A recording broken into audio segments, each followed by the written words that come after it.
He found an alien woman hiding in his house. He was very surprised when he found out who she was. John had always enjoyed the quiet of his small house. It was the perfect escape from his busy work life as a mechanic. He'd moved to this quiet suburban neighborhood hoping for peace and solitude, away from the noise and constant rush of the city. It wasn't much, just a small two-bedroom house with a modest backyard, but it was his little slice of peace. It was a Friday evening when everything changed. The sun had just set, casting long shadows across the front yard. John had just returned home from a long day at the shop, the familiar sounds of the engine running still ringing in his ears. He parked his truck in the driveway and grabbed his bag, ready to enjoy a quiet night. But as he approached his front door, something felt off. The door was slightly ajar, not the way he'd left it. A cold shiver ran down his spine. John's first instinct was to turn and leave, but something urged him to check inside. Maybe he'd forgotten to lock it. He pushed the door open, the hinges creaking quietly in the stillness. The air in the house was still, but there was a strange, unfamiliar smell lingering, a faint scent of something metallic, almost like ozone. He stepped inside, his boots making soft thuds on the hardwood floor. At first, nothing seemed out of place. The couch was where it usually was, the kitchen counter still cluttered with empty coffee cups and a half-finished meal. But then he saw it. The living room was lit by the soft glow of a lamp, and in the corner he saw movement. His heart stopped. A figure, a woman, was huddled in the corner of the room, her back pressed against the wall as if trying to make herself as small as possible. John froze. His eyes widened. He wasn't sure if she was human. Her hair shimmered like silver strands, and her skin glowed faintly, almost as though it had a soft light to it. She was dressed in clothes that didn't seem to belong to any fashion he recognized. The fabric was too sleek, too strange. The woman looked up at him, her wide, startled eyes locking with his. She didn't speak at first, just stared at him with an intensity that made his heart race. Her lips trembled, but no sound escaped. John took a cautious step forward. "Who are you?" he asked, his voice rough from the shock. The woman didn't answer immediately. Instead, she glanced nervously toward the window, then back at him. Her expression was a mix of fear and confusion, as if she were uncertain of his intentions. I don't mean any harm," John said, his voice softer now, trying to calm the tension in the room. But the woman didn't seem reassured. She shifted nervously, and then, without warning, she bolted to her feet, backing away from him toward the corner of the room. John held up his hands, trying to show he meant no harm. "I won't hurt you," he said gently. "How did you get in here?" The woman's eyes flickered, her pupils narrowing slightly. She opened her mouth as if to speak, but then she stopped, shaking her head as if the words weren't coming out right. Her gaze darted around the room again, her breathing quick and shallow. John took another step toward her, his heart pounding. "I just want to help." "Are you okay?" Finally, the woman spoke, her voice a strange mixture of desperation and exhaustion. "Please," she whispered. "They're coming." John blinked, confused. "Who's coming? What do you mean?" Before she could answer, a loud thud echoed from outside, followed by the sound of heavy footsteps on the porch. The woman's eyes widened in fear, and she spun around, her hands shaking as she pressed herself back into the corner even further. John's stomach dropped. There was something wrong. He felt it in his gut. Something wasn't right about this situation.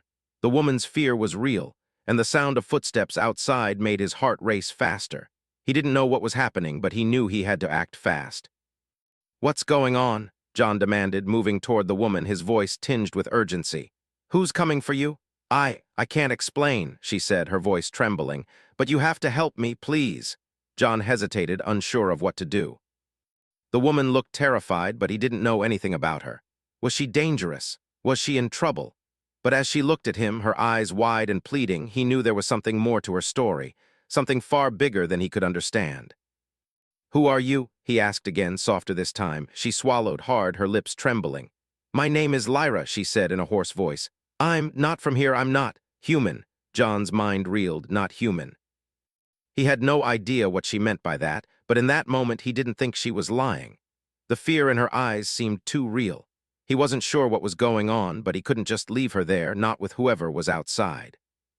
"I need to hide," Lyra whispered urgently, her voice low and strained. "They'll find me if I stay here." John's thoughts raced. Who was she? What did she mean by not human, and who was coming after her? There was another sound outside, this time the unmistakable screech of tires, followed by the soft hum of engines. The woman seemed to sense it too, her face growing even paler if that was even possible. She grabbed John's arm with surprising strength, her grip cold and urgent. "Please, you don't understand. If they find me, they'll—" Before she could finish, the door rattled and John's head snapped toward it. Someone or something was trying to break in. The woman's eyes widened in fear. She backed away into the shadows, her face nearly hidden in the dark corner. Her breathing grew faster, her eyes darting between the door and John as though calculating the best escape route. John didn't know what to do. His mind was racing, but he knew one thing for sure: he couldn't let anyone hurt her. Even though everything about this situation was insane, he had no choice but to help. He rushed toward the door and locked it. It wasn't much, but it would give them a few more moments. "What do we do now?" he asked, turning to the woman. Lyra looked at him, her expression now one of helplessness. "You have to hide me. If they find me here, they'll destroy everything." John's heart pounded. "Who are they? What do they want with you?" Lyra didn't answer immediately. Instead, she looked over her shoulder nervously, as though expecting the door to break open at any moment. After a few seconds, she whispered, "They're after me because I know something they can't afford to lose. I'm the last person who can stop them." John's head spun. What did that even mean? But one thing was clear: this woman, this alien, was in serious danger. And he was now caught in the middle of something far bigger than he ever could have imagined. John's mind raced as he locked the door and turned back to face the woman. Her name was Lyra, and she was terrified. Every muscle in his body was tensed, as though he were about to face something far bigger than he could comprehend. The fact that she claimed to be an alien made his head spin, but the fear in her eyes was too real to dismiss. Whatever was happening, it was no longer just a simple break-in. The sound of heavy footsteps grew louder outside, echoing through the walls of the small house. The presence on the other side of the door wasn't human. He could feel it. The tension in the air, the unnatural stillness that seemed to press down on him like a weight. "Who are they, Lyra?" John asked again, his voice quieter this time, trying to understand the gravity of the situation. "Why are they after you?" She didn't answer immediately. Instead, she pressed herself even further into the shadows, her face nearly hidden in the dim light of the room. She was shaking, not from cold, but from fear. Fear of something much bigger than either of them. "They're hunters," Lyra said finally, her voice barely above a whisper. "They've been after me for weeks. They won't stop until they catch me." John could feel his heart pounding in his chest, but he tried to keep his voice steady. "Hunters? What kind of hunters?" Lyra's eyes flickered to the door, and for a moment it looked like she might bolt for the window, but she stopped herself, glancing back at John. "They're not from Earth, they're from somewhere else. They'll stop at nothing to get me. You don't understand. If they capture me, it's not just me they're after, it's the entire planet." John's stomach tightened. He had no idea what she meant, but the urgency in her voice made it clear that this was serious. "Why you? Why do they want you?" "I'm the last one who knows the truth," she said, her voice shaking. "The truth about what they've been hiding, what they've been doing to this planet for years." John was silent for a moment, trying to process everything she'd said. There was a part of him that wanted to walk away, to turn his back on the whole situation. It was too much, too insane. But when he looked at Lyra, huddled in the corner, her face filled with desperation, he knew he couldn't. She was scared, and in a way, so was he. "Listen," he said after a long pause, "I don't know what's going on, but you're here now, and I'm not just going to let them take you. You're not alone in this." Lyra looked up at him, her glowing eyes wide with surprise. She seemed to be searching his face for sincerity, as if unsure of what to make of his words. "Why are you helping me?" she asked softly. "You don't even know who I am, you don't know what I am." John swallowed hard. "Maybe not, but I can see that you're in trouble. And right now, that's all that matters." There was a long silence between them, filled only by the distant sound of the approaching footsteps. They were getting closer. The fear in Lyra's eyes intensified, and for the first time, John realized just how out of his depth he was. "They'll be here soon," she said, standing up cautiously. "You have to hide me, you have to protect me." John's mind raced. The situation felt surreal, like something out of a movie. He wasn't prepared for this, but there was no time to think. He had to act. His eyes scanned the room, searching for a place to hide her. There was no way they'd be able to escape the house. The only option was to hide and hope the hunters didn't find them. "Follow me," John said, grabbing her arm gently and pulling her toward the back of the house. There was a small storage room at the back, tucked behind a set of old bookshelves. It wasn't ideal, but it was better than nothing. They reached the room, and John quickly shoved the bookshelves aside, revealing a narrow space behind them. It was cramped, filled with old boxes and unused furniture, but it would have to do. He turned to Lyra. "In there, stay quiet and don't make a sound." Lyra hesitated for a moment, her eyes darting nervously to the door. But then she nodded and stepped into the small space, crouching low to the ground. John pushed the bookshelves back into place, making sure the room was hidden once more. He held his breath, listening for any sounds of movement outside. The footsteps were unmistakable now, heavy and deliberate, moving closer to the door. There was no mistaking it. Whoever was out there knew exactly what they were doing. John's pulse quickened, but he tried to stay calm. He had to protect her. He had to protect them both. His eyes flicked to the window. The street outside was empty, but he knew that wouldn't last long. Whoever these people were, they were thorough. They'd search every inch of the house if they had to. The door rattled again, this time with more force. John's heart skipped a beat, and he took a deep breath. He needed to buy them time. He moved quietly toward the front door and stood by the small window next to it, peering out. Two figures in dark, armored suits were now standing on his front porch. They weren't human. There was something unsettling about their presence, something unnatural. The way they moved, the way they stood so still, as though waiting for something. John's hand tightened around the doorknob. His mind raced. He had no idea who these people were or why they were after Lyra, but one thing was certain. They meant business, and if they found her, she would be in serious danger. The figures outside exchanged a few words, their voices low and clipped, but John couldn't make out what they were saying. One of them turned and began walking toward the back of the house. The other stayed by the door, his posture stiff and watchful. John's stomach churned. He couldn't let them find Lyra. He couldn't let them find her. He quickly turned away from the window and grabbed the nearest thing he could find, a baseball bat from the corner of the living room. He didn't know if it would help, but it was the only thing he had. The door rattled again, this time with more force. The figure outside was getting impatient. John's mind raced, but there was no time to think. He had to make a decision. He glanced at the small hallway leading to the back of the house. If he could create enough of a distraction, he could lead them away from the room where Lyra was hiding.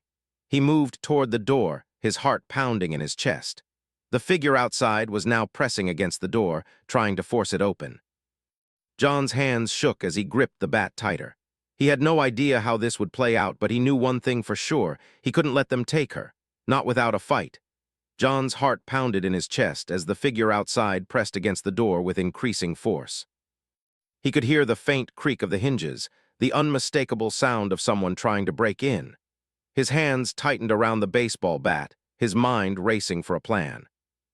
He had no idea who these people were or what they wanted, but one thing was certain. He couldn't let them find Lyra.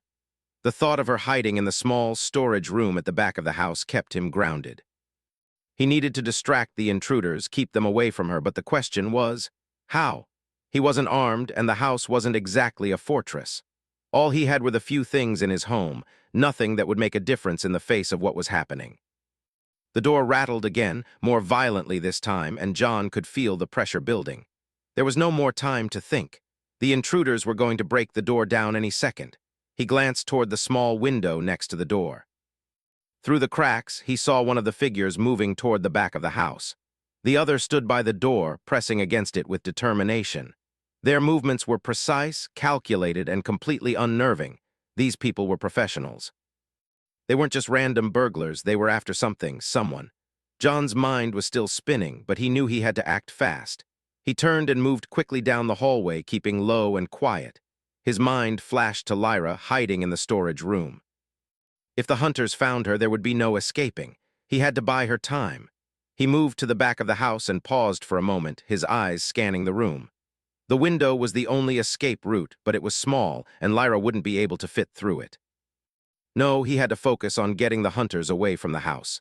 If he could draw them outside, he might be able to lead them in the wrong direction. Taking a deep breath, John rushed into the kitchen and grabbed a frying pan from the counter. It wasn't much, but it would have to do. He wasn't trying to fight them head-on. He just needed to create enough of a distraction to give Lyra more time. He moved silently to the back door and cracked it open just a little, peering through the gap. The figure that had been outside earlier was still at the front of the house, standing near the porch. The other figure was closer now, moving cautiously toward the back. John's heart skipped a beat. They were getting closer. Without thinking, he swung the frying pan at the nearby trash can, making a loud clang that echoed through the quiet house. The sound of metal hitting metal was jarring, and John immediately ducked back inside, heart racing. He held his breath, praying it had worked. The figure near the back of the house froze, then turned sharply toward the source of the noise. John barely had time to retreat back into the kitchen before he heard the intruder's footsteps, heavy and deliberate, heading toward the back door. For a moment, everything was still. John's palms were slick with sweat, and his mind raced with thoughts of what to do next. His pulse thudded in his ears, making it hard to focus. He had to keep the pressure off Lyra. He had to keep them away from her. The sound of the back door creaking open broke his concentration. John moved quickly, crouching low to avoid being seen. The door was ajar now, and the figure outside was stepping into the kitchen, scanning the room. John's body tensed. There was no way to hide now. He had no choice but to confront them. The figure paused at the edge of the kitchen, his head tilting slightly as if listening for something. His movements were almost robotic, calculating. John could feel his breath catch in his throat as the figure slowly turned, his eyes scanning the room. John had no time to hesitate. He swung the frying pan with all his strength, aiming for the figure's head. The blow landed with a satisfying crack, and the intruder staggered back, momentarily stunned. The pan slipped from John's grip as the figure staggered, but he didn't have time to celebrate. The other figure, who had been at the front of the house, was already on the move, heading toward the back. John's heart sank. He hadn't expected the second one to move so quickly. He didn't know how much time he had before the other intruder arrived, and he knew he couldn't hold them off forever. The man in the kitchen recovered quickly, his eyes narrowing as he turned back toward John. This wasn't over. John's instincts kicked in. He didn't know how he was going to survive this, but he knew one thing: he couldn't let them catch Lyra. His eyes flicked toward the back of the house. She was hiding, waiting for him to protect her. He couldn't let her down. The figure in front of him lunged forward, and John ducked just in time to avoid a brutal punch. He didn't know what he was up against, but he could tell that these people were stronger, faster, and far more dangerous than anything he had ever faced. He grabbed the first thing he could find, a chair that had been left in the corner of the kitchen, and swung it at the intruder. The man blocked it with ease, his other hand reaching for John's throat. John's pulse raced, and for a moment he thought he might lose control. The intruder's grip tightened, cutting off his breath. Desperation surged through John as he tried to break free. He knew he couldn't overpower the man with sheer strength, but he didn't need to. He needed a way to escape, a way to get out of this situation. In a split second, John's mind flashed back to the storage room. He couldn't leave without Lyra. If he could just get to her, they could escape together. But that would only work if he could hold off the hunters long enough. With one final burst of strength, John kicked the intruder in the knee, forcing him to stagger back. It was enough of a distraction for John to break free, but the second figure was already at the back of the house, rushing toward the kitchen. John had no choice. He had to act fast. He bolted for the hallway, his heart pounding as he heard the footsteps chasing him. He couldn't let them catch him. He couldn't let them find Lyra. He had to get to her. The door to the storage room was only a few feet away. John reached for the doorknob, his hand trembling. Just as he was about to open it, he heard a voice from behind. "You can't escape," the voice said, cold and menacing. "We know you're protecting her. We'll find her no matter where she's hiding." John froze, his heart sinking. They knew Lyra was here, and they weren't going to stop until they had her. But John wasn't about to give up. He couldn't. He swung the door open and rushed inside, taking a moment to look at Lyra. She was crouched in the corner, her eyes wide with fear, but there was something else in her expression now, a glimmer of hope. "I won't let them take you," John said, his voice steady despite the fear coursing through his veins. "We're getting out of here." Lyra nodded, but her eyes were filled with uncertainty. She didn't know what would happen next, but she trusted him. She had too. John turned to face the door, waiting for the inevitable. The hunters were close now, but he wasn't going to go down without a fight. He didn't know what the future held, but as long as Lyra was by his side, he wouldn't stop fighting. He would protect her. He would protect them both. John's breath came in shallow gasps as he stood in front of the storage room, his heart pounding against his chest. The sound of heavy footsteps was getting closer, and every nerve in his body screamed at him to run. But he couldn't leave. Not now. Not when Lyra was depending on him. He glanced over his shoulder at her. She was still crouched in the corner, her wide eyes filled with fear, but there was something else there now, a flicker of hope. For the first time since he found her in his house, she wasn't trembling quite as much. She trusted him, and that was all he needed to keep fighting. "I won't let them take you," John muttered to her, his voice steady despite the panic rising in his chest. He didn't know how they'd escape, but he knew one thing for sure: they had to try. Lyra nodded but didn't speak. She was still trying to piece everything together, still unsure of what was happening, but she could feel the determination in John. That was enough. There was a loud crash as the intruder at the back of the house broke through a window, glass shattering onto the floor. John spun around, his heart nearly leaping out of his chest. The second figure, the one who had been chasing him, was now inside, moving quickly, silently. He didn't know how long they could keep hiding. The man's voice was cold and emotionless. "You can't escape," he said, his tone calm. "We know you're here, we know what you are, it's over." John gritted his teeth, stepping back into the storage room. "I'm not letting you take her," he said, more to himself than to the hunter. The figure paused at the entrance of the room, and John knew he had only seconds to act. His eyes quickly scanned the room, looking for anything that could help him fight back. The only thing within reach was an old metal rod propped up against the wall. It wasn't much, but it was better than nothing. With one swift motion, John grabbed the rod and swung it at the intruder. The man dodged it easily, stepping back just in time. John's heart sank. The man was too fast, too skilled. This wasn't a fight he could win on his own. The figure didn't seem in a hurry. He moved slowly, deliberately, as if savoring the moment.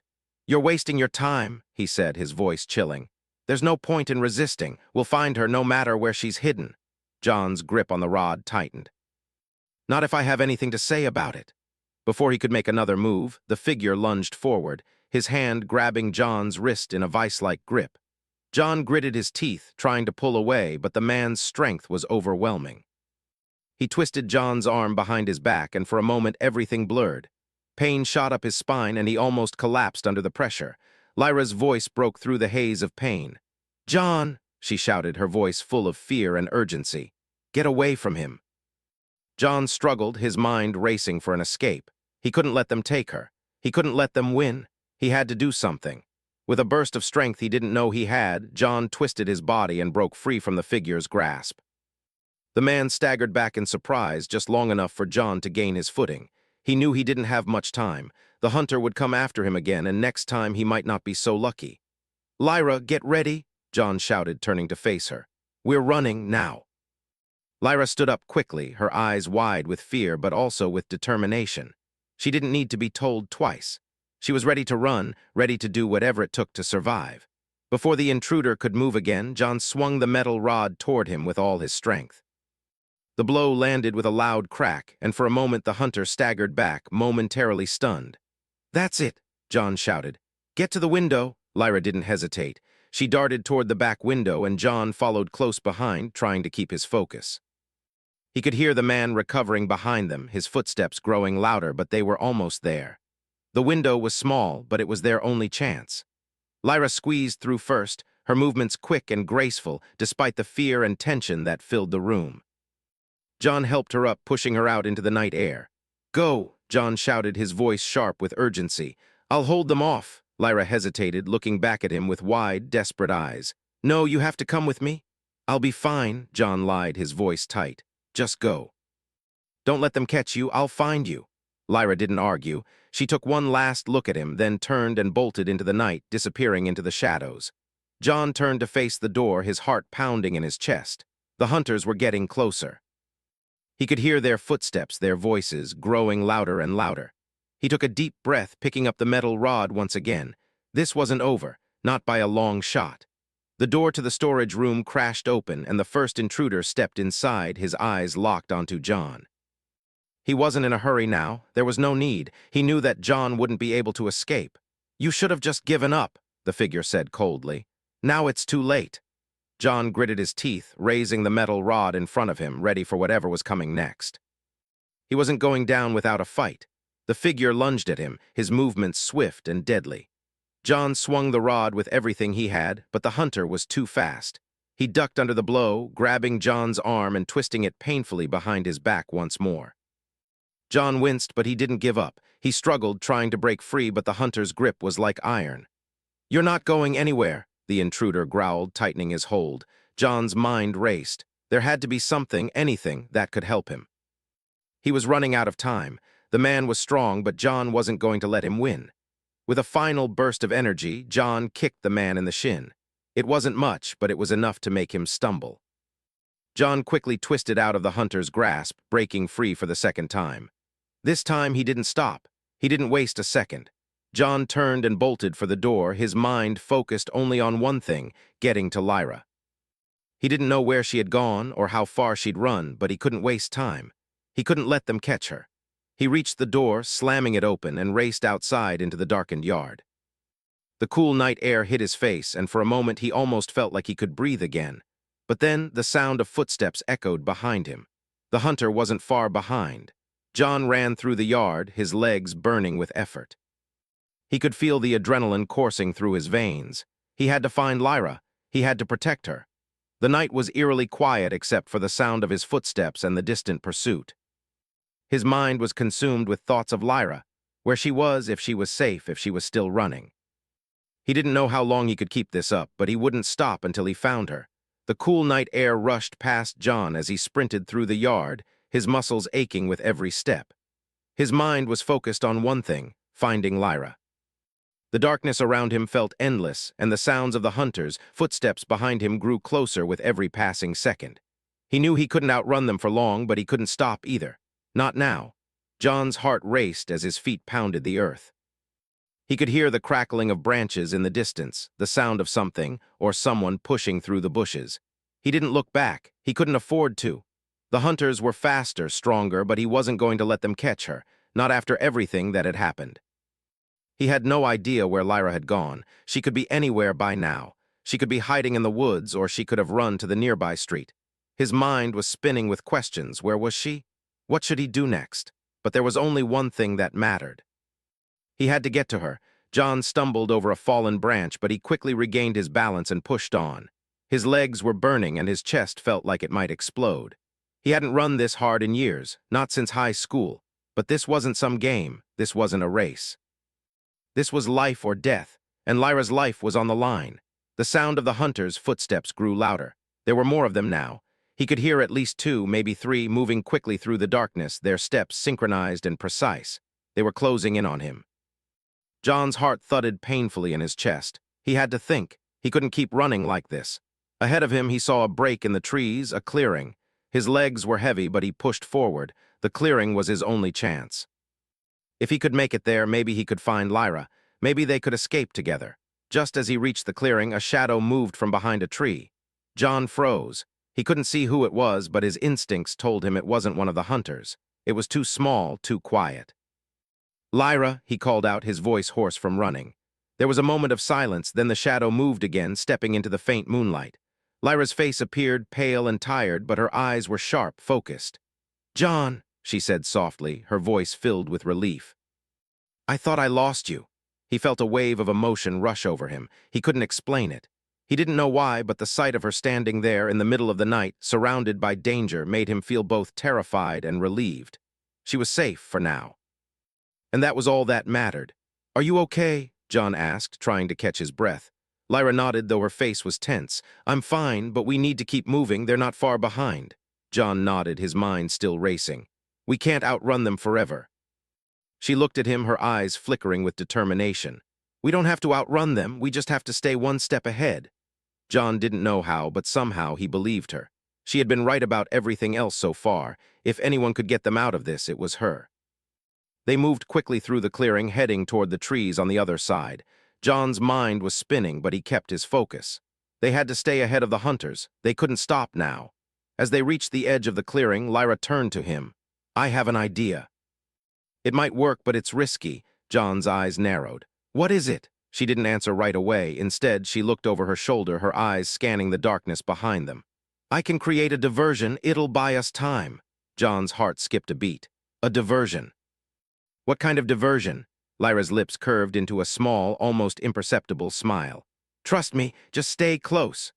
Before John could respond, Lyra closed her eyes, her body stilling as if she were concentrating deeply. The air around them seemed to shift, and for a moment everything grew still. Then, with a sudden motion, she raised her hand, and a strange, shimmering light appeared in the air. It flickered like a tiny flame, then grew into a swirling, glowing ball that hovered above her palm. John watched in awe as the light pulsed with energy. It was unlike anything he had ever seen, and for a moment he forgot about the danger. He forgot about the hunters. All that mattered was Lyra and the incredible power she wielded. The ball of light grew larger, and suddenly it shot into the air, sending a bright flash across the sky. John squinted against the brilliance, his heart racing as he realized what Lyra had done. The hunters would see that light from miles away. It was exactly what they would expect. It was the perfect trap. "They'll go after it," Lyra said, her voice calm and steady. "It'll lead them away from us." John could hardly believe what he was hearing. "You're willing to risk drawing them all to you?" Lyra's expression was serious. "It's the only way. We don't have much time." John swallowed hard, but he nodded. If this was their chance, they had to take it. Without another word, they continued running, weaving through the trees, their footsteps light on the forest floor. The diversion would buy them time, but only for a short while. They had to move fast. They didn't speak as they ran, but the silence between them felt strangely comfortable. John could feel the weight of the situation, but there was also a sense of urgency driving them both forward. Lyra had created the diversion, but now it was up to them to make it count. After what felt like hours of running, they reached the edge of the woods and emerged onto a quiet dirt road. The night was still, and the moon hung low in the sky, casting an eerie glow over everything. John looked around, trying to get his bearings. "What now?" he asked, his voice strained from the running. Lyra was already moving, her eyes scanning the road ahead. "We need to keep moving. The hunters will follow the light, but they won't be fooled for long. We need to get to a safe place." John nodded, though he had no idea where that safe place was. All he knew was that they couldn't stop. Not until they were out of danger. They kept walking, their steps echoing in the stillness. It felt strange being outside so far from the house. The world was quiet, too quiet, but in the distance they could hear the faint sound of engines. The hunters were closing in again. John's mind raced as he looked at Lyra. She had been so calm throughout all of this, so certain of herself. But now, as they moved deeper into the unknown, he saw a flicker of uncertainty in her eyes. She was just as scared as he was, maybe more. "We're going to make it," he said, his voice low but confident. "We'll find a way." Lyra didn't respond, but her hand brushed against his for a moment. The touch was brief, but it was enough. In that moment, John knew they were in this together. No matter what happened next, he wasn't going to let her face it alone. As they walked, the distant sound of the hunters' engines grew louder. They were getting closer. But for now, they still had a little time. They still had a chance. And that was all they needed.